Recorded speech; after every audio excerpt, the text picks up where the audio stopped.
상한가 내지는 상한가 근처까지 보내버리는 것인지, 과연 다음에 무상증자를 할 기업은 누구가 될 것이냐.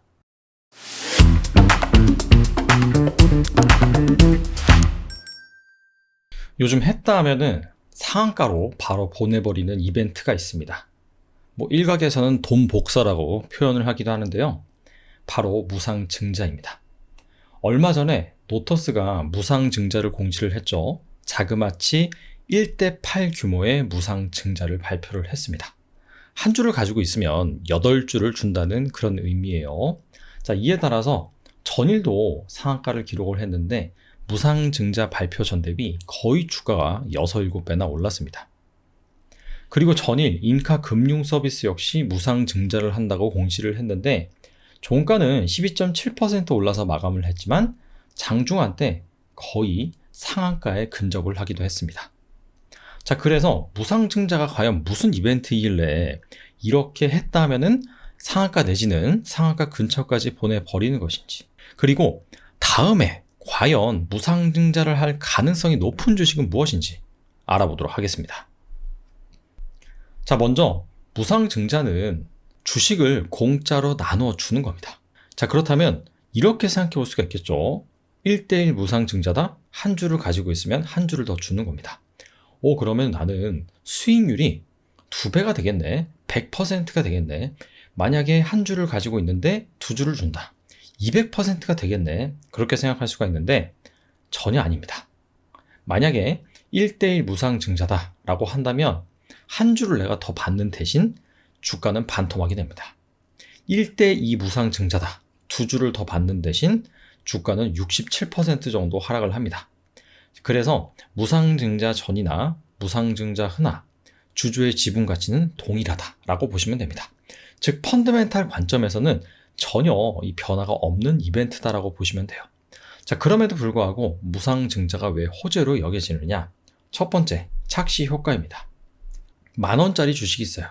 근데 1대1 무상증자를 해서 5,000원이 되었습니다.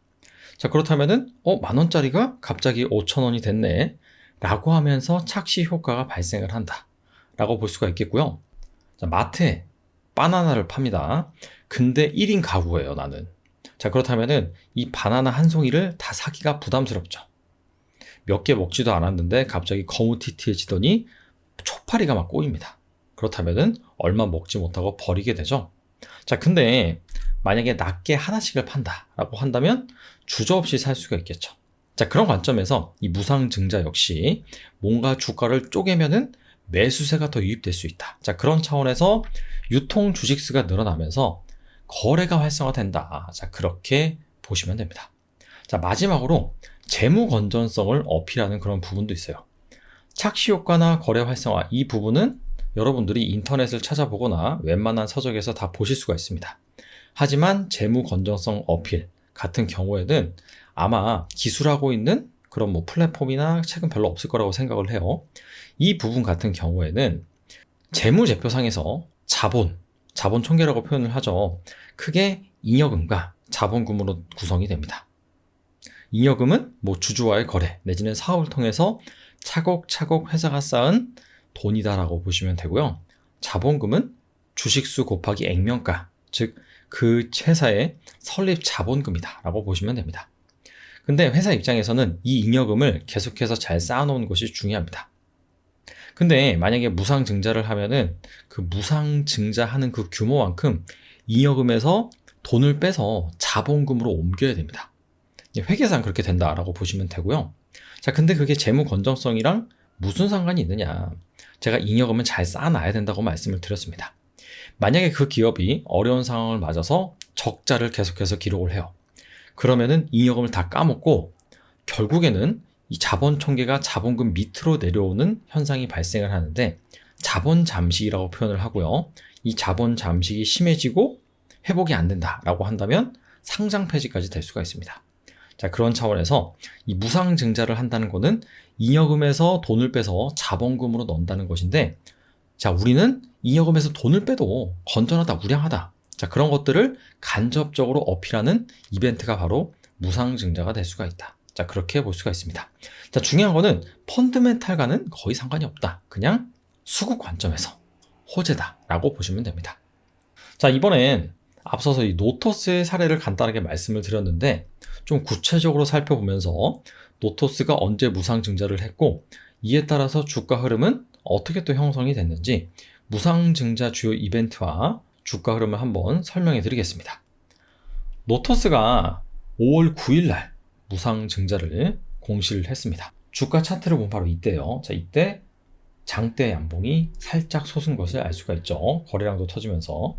자, 그러면서 무상증자 전에는 한 5,000원 밖에 안 하던 주가가 단기간에 10,000원을 뚫고 올라갔습니다. 거의 2배 정도 올랐다라고 볼 수가 있고요. 노토스 같은 경우에는 한 주당 신주 배정 주식수가 무려 8주였습니다. 즉, 한 주를 가지고 있으면 8주를 주는 어마어마한 이벤트다. 자, 그러다 보니까 시장에서 이렇게 화끈하게 반응했다라고 볼 수가 있고요. 자, 그러다가 주가가 좀 빠지죠.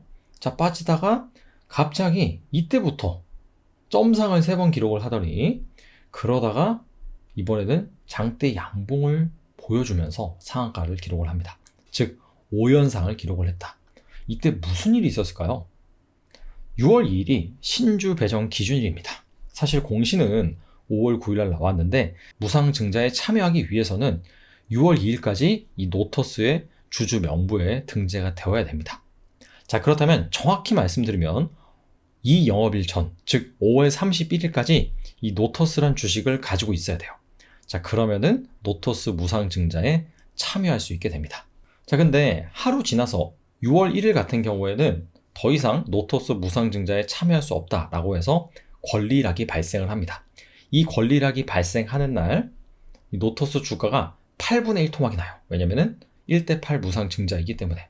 자, 그러면서 그전에는 한 6만원 정도 했던 주가가 하루 만에 한 8,000원 정도로 쪼그라듭니다. 자, 그러니까 앞서 말씀드린 착시 효과가 발생을 하는 것이죠. 그때부터 5연상을 기록을 했다라고 보시면 됩니다. 자, 그렇다면 이런 흐름이 계속해서 갈 것이냐? 자, 그러긴 거의 불가능합니다.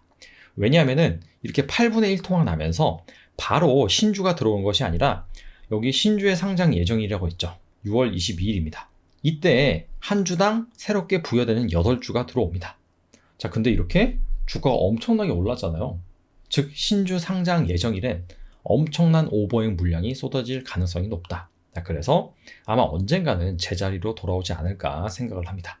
자, 아무쪼록 무상증자를 공시하게 되면은 이와 같은 주가 흐름이 발생을 하고 또 권리량이 발생을 하면 그때부터 주가가 하향 조정되면서 착시 현상이 발생을 하면서 매수세가 유입될 가능성이 높다. 자, 그런 식으로 여러분들이 알고 가시면 될 것 같아요. 이제부터가 중요하죠. 과연 다음에 무상증자를 할 기업은 누구가 될 것이냐. 자, 그렇다면 무상증자를 한 기업이 어떤 특징을 가지고 있는지 살펴볼 필요가 있습니다. 자, 올해 1대1 이상 무상증자를 한 기업이 언제 상장을 했는지 그 부분을 나타내주는 표인데요. 2019년 이전에 상장한 기업이 35%, 2019년부터 2020년 상장한 기업이 27%, 2021년 이후에 상장한 기업이 38%입니다. 상장한 지 얼마 안 된 기업이 대부분 이렇게 1대1 이상의 무상증자를 단행을 한다라고 볼 수가 있고요. 자, 두 번째, 올해 1대1 이상 무상증자를 한 기업의 발행 주식수를 살펴보면 500만 주 이하가 11%, 500만 주에서 1000만 주 이하가 62%, 1000만 주 이상이 27%입니다. 이건 당연하겠죠? 당연히 발행 주식수가 적어서 거래 활성화가 잘 안 되는 그런 기업이 무상증자를 해야지 거래 활성화가 되면서 좀 호재로 작용할 수 있는 부분입니다. 정리하면 신규 상장주 그리고 발행 주식수가 적은 그런 기업이 무상증자를 할 가능성이 높다. 왜 그럴까요? 일단 신규 상장주 같은 경우에는 상장하고 나서 단기간에는 주가 퍼포먼스가 일반적으로 좋습니다. 이 공모가 대비. 근데 그게 쭉 이어갈 가능성이 상당히 낮습니다. 왜냐면은 1개월, 3개월, 6개월 기간 투자자들의 오버행 물량이 계속해서 나오죠. 그리고 초반에 오버슈팅 한 다음에 그 다음부터는 차익 실현 매물이 나오면서 주가가 전반적으로 하향 안정화됩니다. 자, 그렇기 때문에 시간이 지나면은 공모주 대부분이 소외가 되고요. 심하면은 공모가 밑으로까지 내려가기도 합니다. 그런 부분들을 만회하기 위해서 주주치나 정책 관점에서 무상증자를 하는 기업이 많다. 이렇게 해석해 볼 수가 있습니다. 자, 그렇다면 무상증자 기대주 어떤 방법으로 선정을 했는지 그 기준을 말씀을 드리면요. 일단 신규 상장주, 그 범위를 2020년부터 2022년 3월 이때까지 상장한 기업들을 대상으로 했습니다. 왜 6월이 아니고 3월이냐? 일단은 한 3개월까지는 이 오버행 물량이 상당히 많이 나옵니다. 자, 그래서 그런 부분들을 감안을 해서 2022년 3월까지 상장한 업체들로 한정을 했다. 그리고 발행 주식수는 당연히 1000만 주 이하인 기업들, 그리고 추가적으로 당연히 싼 기업, 즉 주가 부양의 의지가 강할 수밖에 없는 기업을 선정해야 되기 때문에 공모가 이하에서 현재 거래되는 종목을 추가적으로 골랐습니다. 자, 그렇게 선정한 무상증자 기대 기업 리스트 원페이지입니다. 자, 다음에 또 있어요. 영림, 원소프트랩부터 BBC까지 총 10개 기업이 여기 나와 있고요. 시가총액, 억원 단위입니다. 그리고 언제 상장을 했는지 상장일 나와 있고요. 상장 주식수 나와 있는데 이게 다 1000주 단위예요. 다 1000만 주 이하다 라고 보시면 되고, 전일 기준 주가 그리고 공모가 대비 얼마나 낮은 상황인지 나와 있습니다. 그리고 2022년 컨센서스가 나와 있는 기업은 이렇게 따로 표시를 했고요. 2021년과 이렇게 비교를 해서 보시라고 표기를 해놨습니다. 그리고 대부분의 기업이 컨센서스가 없습니다. 그래서 1분기까지 올해 실적이 나왔잖아요. 그래서 올해 1분기 영업이익, 전년 동기 영업이익 비교를 해서 증감률이 어느 정도인지, 흑자는 흑자 전환을 했다, 적자는 적자 전환을 했다 라고 보시면 됩니다. 자, 그래서 여기 노란색 음영으로 칠해 놓은 기업들이 있습니다. 첫 페이지에서는 총 4개 기업이 있는데, 이 기업 같은 경우에는 영업이익이 올해 개선될 것으로 예상이 되거나 1분기 실적이 전년 동기 대비 개선된 업체입니다. 그래서 이런 기업들을 중심으로 좀 보시는 게 좋지 않을까 생각을 해보고요. 영림, 원소프트랩 같은 경우에는 올해 1분기 흑자 전환을 했습니다. 이 기업은 ERP 전문 기업이에요. 전사적 자원 관리라고 해서 기업에서 사용하는 소프트웨어를 만드는 기업이다 라고 보시면 되고, 아이캐스도 같은 사업을 합니다. 이 기업도 실적이 잘 나왔죠. 최근에 기술주들이 하락을 하면서 클라우드 주식, 소프트웨어 주식 다 좋지 못한데 실상은 실적은 상당히 잘 나고 있다, 이런 부분들을 반증해 주는 것 같습니다. 그리고 S&D 같은 경우에는 건강기능식품을 만드는 기업이에요. 이 기업은 정말 주식수가 적네요. 400만 주밖에 안 됩니다. 이런 기업은 정말 좀 무상증자를 한다면 호재로 작용을 할 수가 있겠죠. 투인 같은 경우에는 AI 딥러닝 비전 기술을 기반으로 공정 자동화 솔루션을 제공하는 기업이에요. 반도체 디스플레이, 2차 전지, 자동차 등 다양한 분야에서 고객사의 공정 자동화 구축을 위한 소프트웨어 이런 것들을 커스터마이징 해주는 기업입니다. 그래서 이 기업은 좀 성장성이 있다라고 볼 수가 있을 것 같아요. 이익은 아직까지는 의미 있는 규모로 나오지는 않습니다. 자, 두 번째 페이지 보시겠습니다. 여기에서는 BBC부터 GMBS 엔지니어링까지 총 9개 기업이 나와 있는데요. IDP, VC, GMBS 엔지니어링 여기까지가 실적이 1분기에 개선됐거나 올해 개선될 것으로 예상되는 종목입니다. IDP 같은 경우에는 좀 특이한 기업이에요. 카드 프린터를 만드는 기업인데, 이게 신분증이나 금융카드, 멤버십 카드 즉 이런 데에다가 텍스트 내지는 사진을 인쇄하는 데 쓰는 그런 장비라고 합니다. 이게 성장성이 있을 것 같지는 않은데 실적은 상당히 잘 나왔어요. 올해 1분기 영업이익이 무려 300% 가까이 증가를 했습니다. VC 같은 경우에는 골프 IT 기업이에요. 거리 측정기, 론치 모니터, 골프 시뮬레이터를 제작하는 기업인데, 이 기업은 컨센서스는 양호할 것으로 예상이 되는데 1분기에는 적자 전환했습니다. 근데 아시다시피 최근에 골프 상당히 많이 치죠. 그래서 전방 업황은 괜찮다라고 볼 수가 있고요.